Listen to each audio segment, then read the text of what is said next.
दस्ते मासूम को लोहो कलम देता है, नौनहारों को कंदीले हरम देता है, बांटता फिरता है रोशनी वो सूरज की तरह, डूबता है तो सितारों को जन्म देता है।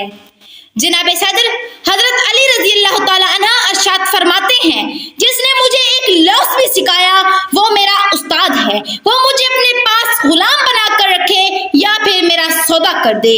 जनाब सदर ये उस्ताद है क्या?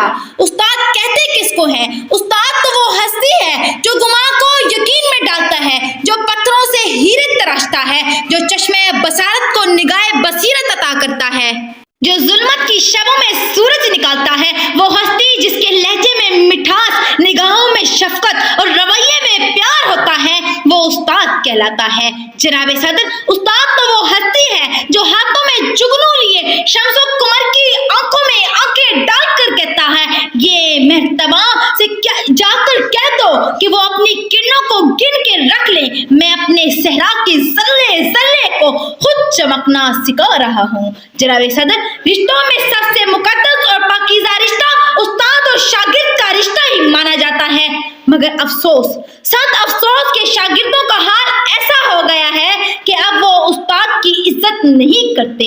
आप जरा गौर करें कि उस्ताद आपको एक सबक पढ़ाने में कितनी मेहनत करता है और न जाने कैसी कैसी जिम्मेदारियां उसके सुपुर्द होती हैं और वो सारी जिम्मेदारियों को बाखूबी अंजाम देता है।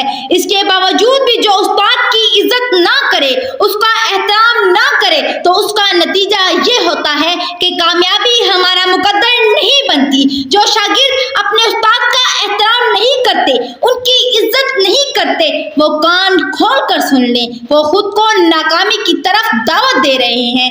कामयाबी कभी उनका मुकद्दर नहीं बनेगी। जनाब सदर वालिदैन वो हस्ती है जो अपने बच्चों को अर्श से फर्श पर लाती है, लेकिन असाजा वो हस्ती है जो बच्चों को फर्श से अर्श पर पहुंचाती है। असाजा खुद बादशाह तो नहीं होते, लेकिन बादशाह बना देते हैं। अपनी तकरीर का इख्तिताम इस शेर से करूंगी, ये गम खाता चला जाता है मुझको, मुझे इस खौफ से फुर्सत नहीं।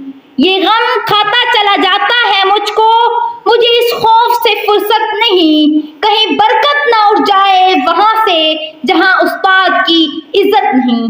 आप सब की समातों का बेहद शुक्रिया। वस्सलाम।